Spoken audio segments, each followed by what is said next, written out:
পদ্মা সেতুর মাওয়া প্রান্তে নদী শাসনের কাজ এগিয়ে চলেছে। বালুর বস্তা ও ব্লক ফেলার উপযোগী করতে পুরো দমে চলছে ড্রেজিং।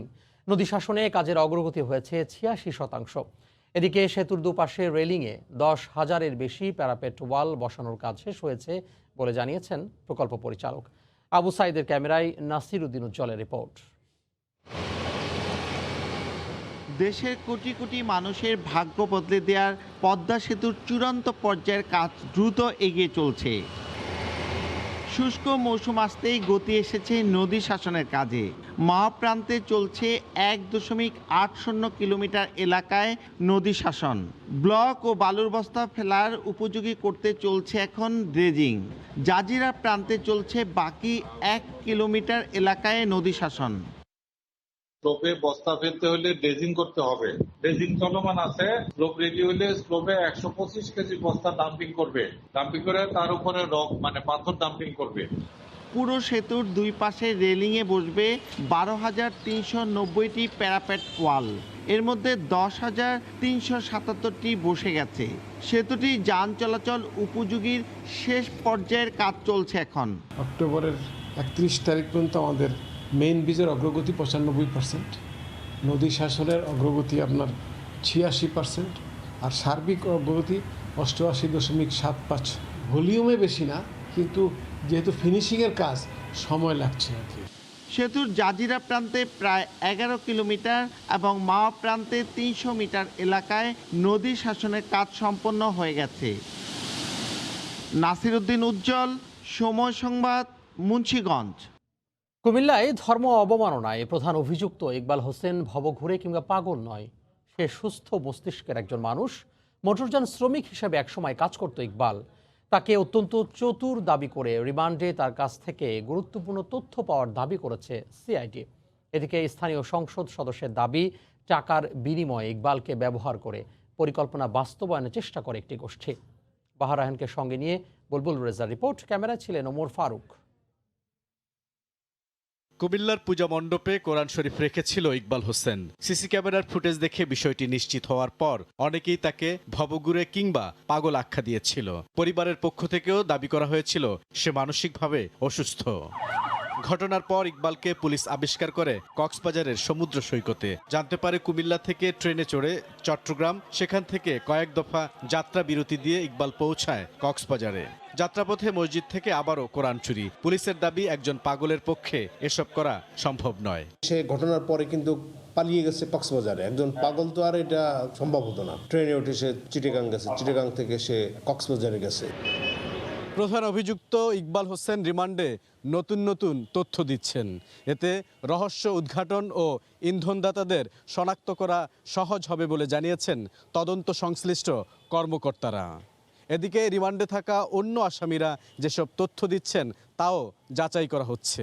সিঁড়িতে বসে কোরআন শরীফ। ইকবালকে অত্যন্ত বিচক্ষণ দাবি করে সিআইডি বলছে তাকে ভবঘুরে বলার কোনো সুযোগ নেই। তার ন্যাশনাল আইডি কার্ড আছে। সে মোটর শ্রমিক হিসাবে পেশায় নিয়োজিত ছিল। মসজিদেরও খেদমতে সে কাজ করত। সে সুস্থ মস্তিষ্ক সম্পন্ন এবং খুব বিচক্ষণ একজন ব্যক্তি তাকে বলতে হবে।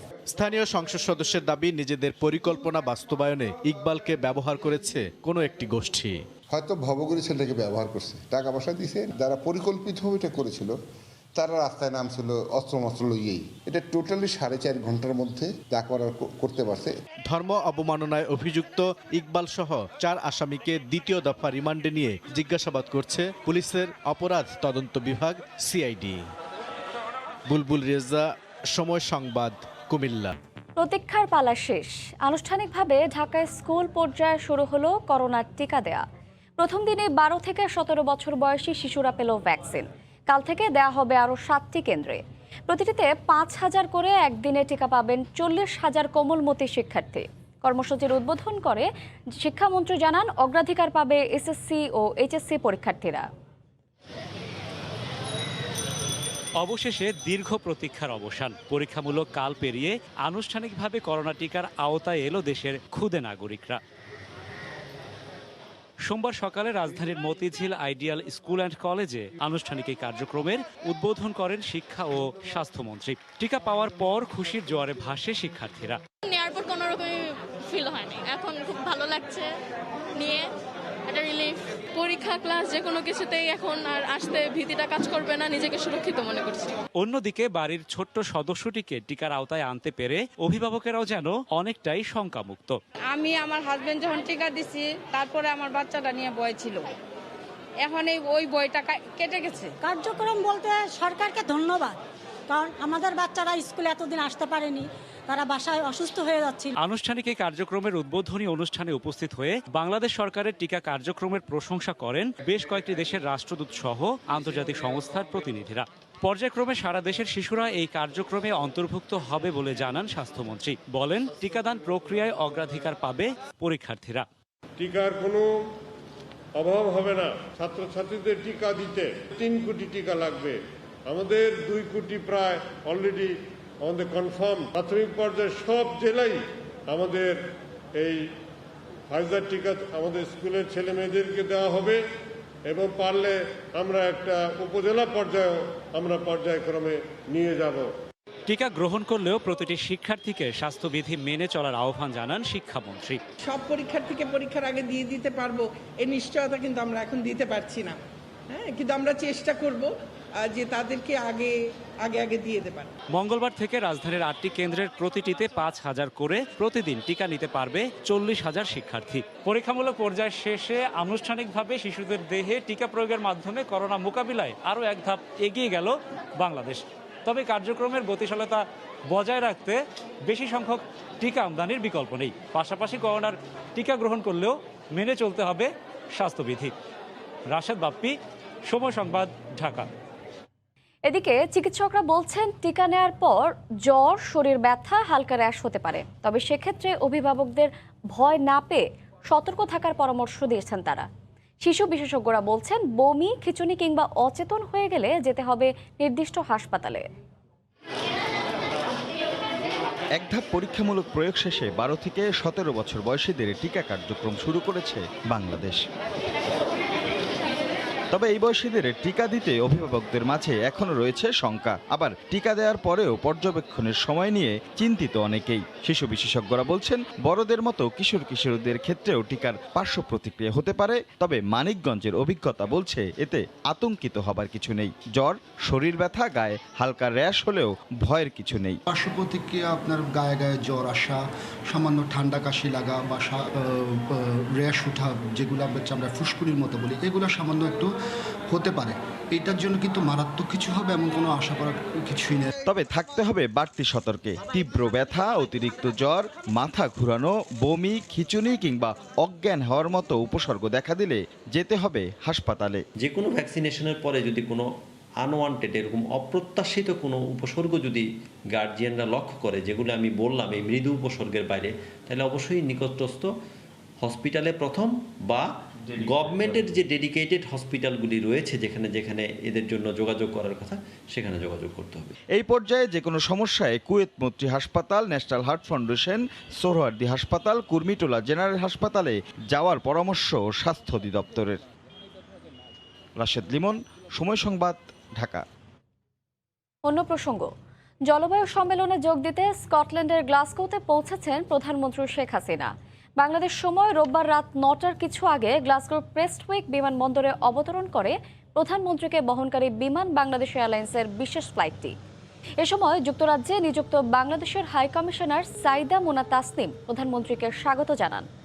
আজ জলবায়ু বিষয়ক শীর্ষ সম্মেলন COP26-এর উদ্বোধনী পর্বে অংশ নিয়ে ভাষণ দেবেন তিনি। এছাড়া সম্মেলনের সাইডলাইনে বেশ কয়েকটি উচ্চ পর্যায়ের বৈঠকেও অংশ নেওয়ার কথা রয়েছে প্রধানমন্ত্রী শেখ হাসিনার।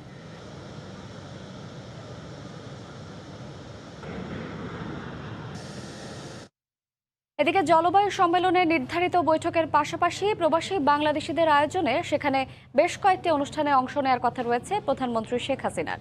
গ্লাসগো থেকে বিস্তারিত শোয়েব কবিরের রিপোর্টে।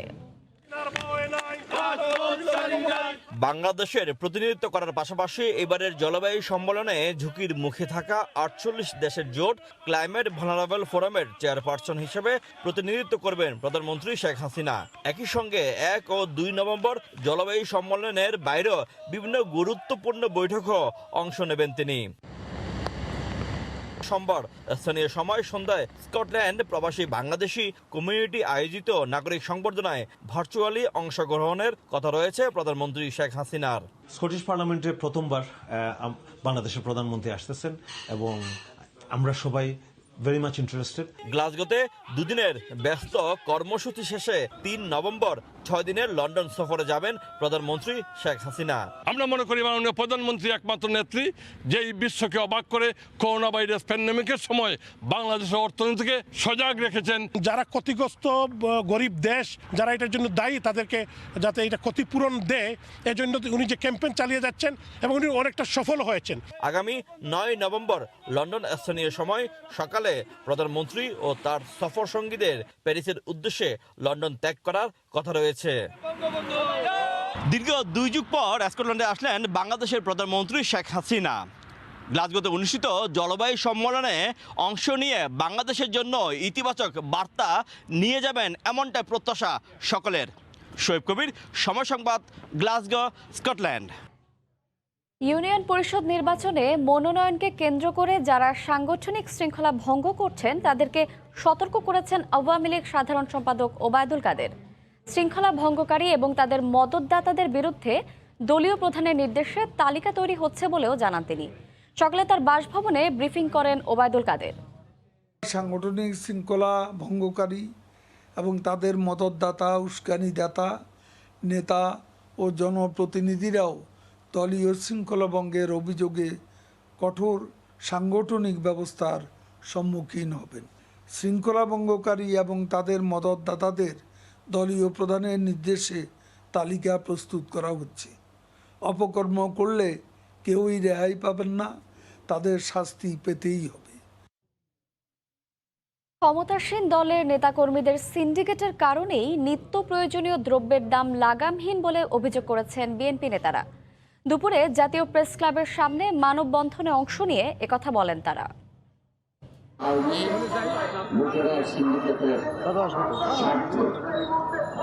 আরেকটি কারণ আছে, জিনিসপত্রের দাম বাড়বে,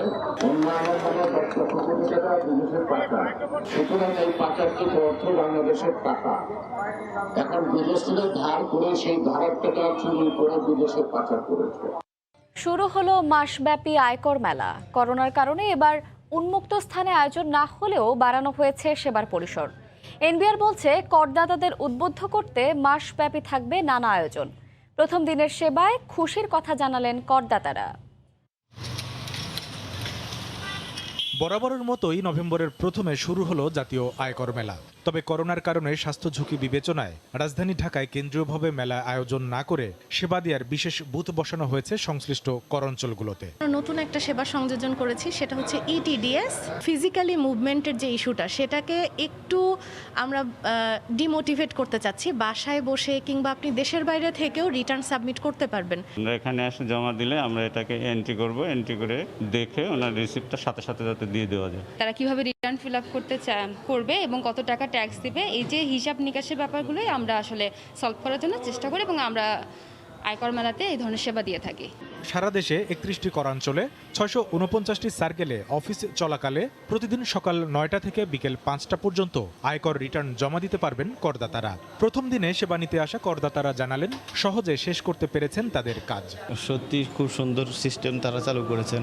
এক জায়গা থেকে রিটার্নটা দিয়ে আছে, স্লিপটা পাওয়া যাচ্ছে। দেশের উন্নয়ন করতে হলে কর দিতে হবে ইনকামের উপর। করাঞ্চল 2-এর কর কমিশনার জানালেন করদাতারা যেন আন্তরিক পরিবেশে সেবা নিতে পারেন তা নিশ্চিত করতে ব্যবস্থা নেওয়া হয়েছে। সবজন তার নিজস্ব ঢঙে এই সেবাগুলো দিচ্ছেন, নিজস্ব সার্কেলে ওনারা নিজেদের মতো করে রিটার্ন দেবেন। আমরা তাদের শুধু সহযোগিতা করব, আমরা সহযোগী করদাতাদের। যে কোনো মানুষই ঘরে বসে রিটার্ন দিতে পারবে। করদাতাদের উদ্বুদ্ধ করতে 24 নভেম্বর 141 জন সর্বোচ্চ করদাতাকে দেয়া হবে ট্যাক্স কার্ড। কামরুল হাসান সবুজ, সময় সংবাদ, ঢাকা। ই কমার্স গেটওয়েতে আটকে থাকা গ্রাহকদের টাকা কেন ফেরত দেওয়া হবে না জানতে চেয়ে রুল জারি করেছেন হাইকোর্ট। 348 জন ভুক্তভোগীর করা এক রিট আবেদনের পরিপ্রেক্ষিতে বিচারপতি মুজিবুর রহমানের সমন্বয়ে গঠিত হাইকোর্টের দ্বৈত বেঞ্চ এর রুল জারি করেন। ই ভ্যালি সহ ই কমার্স অনিয়মের কারণে ক্ষতিগ্রস্ত প্রায় 30,000 গ্রাহকের প্রায় 210 কোটি টাকা আটকে আছে পেমেন্ট গেটওয়েতে। রিটকারী আইনজীবী বলছেন, বাংলাদেশ ব্যাংকের নির্দেশে টাকাগুলো আটকে রাখা হলেও গ্রাহকদের ফেরত দেওয়ার কোনো পদক্ষেপ নেওয়া হয়নি। এ কারণেই তারা হাইকোর্টে রিট করেছেন। সরকার, কেবল অপারেটর, টিভি চ্যানেল মালিক ও গণমাধ্যম কর্মী সহ সব পক্ষই যাতে লাভবান হতে পারেন সে লক্ষ্যেই কাজ করবে বেসরকারি টেলিভিশন চ্যানেল মালিকদের সংগঠন অ্যাটকো। দুপুরে ধানমন্ডি ৩২ নম্বরে জাতির জনক বঙ্গবন্ধু শেখ মুজিবুর রহমানের প্রতিকৃতিতে ফুল দিয়ে শ্রদ্ধা জানিয়ে অ্যাটকোর নবনির্বাচিত সভাপতি অঞ্জন চৌধুরী পিন্টু একথা বলেন। এ সময় অ্যাটকোর নবনির্বাচিত সহসভাপতি ও পরিচালকরা উপস্থিত ছিলেন। এর আগে ৩০ অক্টোবর রাজধানীর একটি হোটেলে অ্যাটকোর বার্ষিক সাধারণ সভা ও ত্রিবার্ষিক নির্বাচন অনুষ্ঠিত হয়। এতে সর্বসম্মতিক্রমে মাছরাঙা টেলিভিশনের অঞ্জন চৌধুরী পিন্টুকে সভাপতি হিসেবে পুনর্নির্বাচিত করা হয়। এছাড়া ডিবিসি নিউজের চেয়ারম্যান ইকবাল সোবহান চৌধুরী সিনিয়র সহ সভাপতি এবং দেশ টিভির আরিফ হাসান সহসভাপতি হিসেবে নির্বাচিত হয়েছেন। কাজ হচ্ছে ডিজিটাইজেশন নিয়ে, এবং ডিজিটাইজেশন যখন হবে তখন আমাদের কেবল অপারেটর, আমরা যারা টেলিভিশন চ্যানেল ওনার্স এবং সরকার, তিনটি পক্ষই লাভবান হবে। কেবল অপারেটররা এখনও যায় না তাদের আসলে গ্রাহক কতজন। ডিজিটাইজেশন হলে তারা অ্যাকচুয়াল গ্রাহক তাদের কতজন সেটা জানতে পারবে এবং সেই অনুযায়ী তারা তাদের ফিটা পাবে। একই সাথে সরকারের ঘরে রাজস্ব আসবে, আমরাও লাভবান হব। টেলিভিশন রেটিং পয়েন্ট, আমাদের বঙ্গবন্ধু স্যাটেলাইট রেটিং পয়েন্ট নিয়ে কাজ করছে, টেকনিক্যাল যে বিষয়গুলো, এবং আমরা দেখেছি এটা আমাদের কাছে গ্রহণযোগ্য। করোনার ধাক্কা সামলে ধীরে ধীরে ডানা মেলছে বিমান। একের পর এক বিভিন্ন রুটে চালু হচ্ছে যাত্রী পরিবহন। এবার যুক্ত হলো বাংলাদেশের অন্যতম বড় শ্রমবাজার মালয়েশিয়া। বিমান জানিয়েছে দীর্ঘ বিরতির পর ২রা নভেম্বর থেকে আবারও শুরু হচ্ছে ঢাকা কুয়ালালামপুর রুটে ফ্লাইট চলাচল। একটু উন্নত জীবনের আশায় বিশ্বের যেসব দেশে বাংলাদেশিরা সবচেয়ে বেশি পাড়ি জমান তার মধ্যে অন্যতম মালয়েশিয়া। প্রবাসী কর্মীর পরিসংখ্যানেও দেশটিতে বাংলাদেশের অবস্থান অষ্টম। কিন্তু করোনার কারণে দেশটিতে বাংলাদেশ বিমানের ফ্লাইট চলাচল বন্ধ ছিল দীর্ঘ ৬ মাস। এবার মালয়েশিয়ায় ২.৫ লাখ প্রবাসী বাংলাদেশের অপেক্ষার পালা ফুরোচ্ছে। বাংলাদেশ থেকে যাত্রী পরিবহনে বিধিনিষেধ শিথিল করায় ২ নভেম্বর মঙ্গলবার থেকেই ঢাকা কুয়ালালামপুর রুটে শুরু হচ্ছে ফ্লাইট চলাচল। আবারও সপ্তাহে ৪টি ফ্লাইট পরিচালনার ঘোষণা দিয়েছে বাংলাদেশ বিমান। ঢাকা থেকে প্রতি মঙ্গলবার, বৃহস্পতিবার, শুক্রবার ও রোববার সন্ধ্যা ৭টা ১৫ মিনিটে কুয়ালালামপুরের উদ্দেশ্যে ছেড়ে যাবে বিমানের ফ্লাইট। আর কুয়ালালামপুর থেকে প্রতি বুধবার, শুক্রবার, শনিবার ও সোমবার স্থানীয় সময় রাত ২টা ৩০ মিনিটে ঢাকার উদ্দেশ্যে যাত্রা করবে ফিরতি ফ্লাইট। সবশেষ গত ৭ মে থেকে ঢাকা কুয়ালালামপুর রুটে সম্পূর্ণ বন্ধ ছিল যাত্রী পরিবহন। তবে অন্য বিমান সংস্থার ফ্লাইটে মালয়েশিয়া থেকে যাত্রীরা আসতে পারতেন বাংলাদেশে। এদিকে ৩ নভেম্বর বুধবার থেকে সৈয়দপুর কক্সবাজার রুটে ফ্লাইটের সংখ্যা বাড়াচ্ছে বিমান। সপ্তাহে একদিনের পরিবর্তে সৈয়দপুর থেকে প্রতি বুধবার ও বৃহস্পতিবার সকাল 10টা 20 মিনিটে কক্সবাজারের উদ্দেশ্যে ছেড়ে যাবে ফ্লাইট, এবং কক্সবাজার থেকে প্রতি শনি ও রোববার দুপুর 2টায় সৈয়দপুরের উদ্দেশ্যে কক্সবাজার ছাড়বে বিমানের ফ্লাইট। শীতকালীন সূচির অংশ হিসেবে বিমানের সরাসরি ফ্লাইট আবারও চালু হচ্ছে সিলেট কক্সবাজার রুটেও। জুবাইর ফয়সাল, সময় সংবাদ, ঢাকা। বহুল আলোচিত ভাষাঞ্চলে অবস্থানরত 18,500 রোহিঙ্গাকে মানবিক সহায়তা কার্যক্রম শুরু করেছে জাতিসংঘ। এরই অংশ হিসেবে নৌবাহিনীর জাহাজে করে UNHCR এবং WFPর 21 জন ঊর্ধ্বতন কর্মকর্তা 4 দিনের জন্য গেছেন ভাষাঞ্চলে। শেখর চিবুর ক্যামেরায় বিস্তারিত জানাচ্ছেন কমল দে। সোমবার সকালে নৌবাহিনীর জাহাজ ডলফিনে তোলা হয় জাতিসংঘের বিভিন্ন সংস্থার 4টি গাড়ি। এরপর একে একে জাহাজে উঠে আসেন 21 জন কর্মকর্তা। এ সময় নৌবাহিনীর কর্মকর্তারা তাদের স্বাগত জানান। এবারই জাতিসংঘের এত বড় দল ভাষাঞ্চল সফর করছে। মূলত গত 9 অক্টোবর বাংলাদেশের ত্রাণ ও দুর্যোগ ব্যবস্থাপনা মন্ত্রণালয়ের সঙ্গে UNHCR এর সম্পাদিত চুক্তির আলোকে তাদের এই ভাষাঞ্চলে আসা।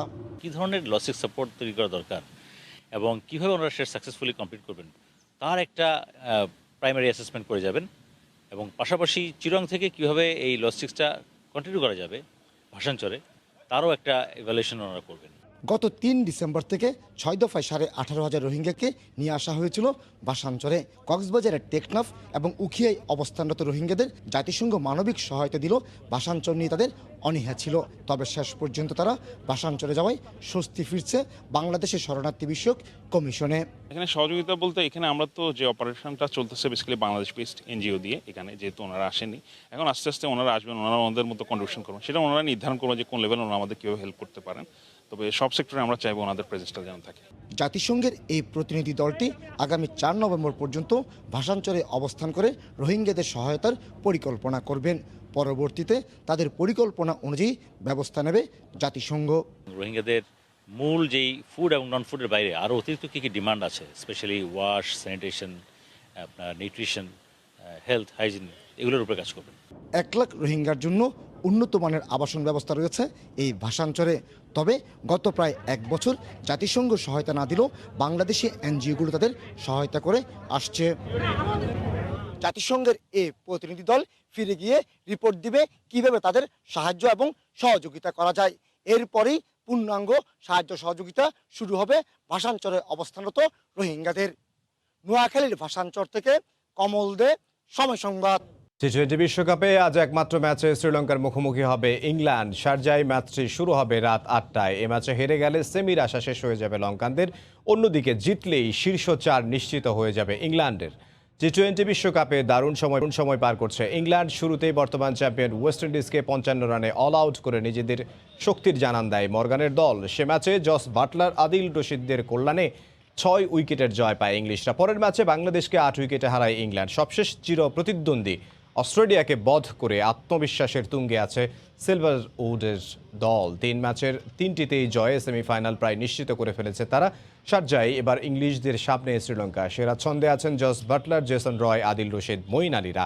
যে কোনো সময় ম্যাচের মোড় ঘুরিয়ে দিতে পারেন তারা। প্রতিপক্ষ শ্রীলঙ্কার অবস্থা অবশ্য ততটা ভালো নয়। সেমির আশা বাঁচিয়ে রাখতে হলে ইংল্যান্ডকে হারানো ছাড়া কোনো পথ খোলা নেই লঙ্কানদের সামনে।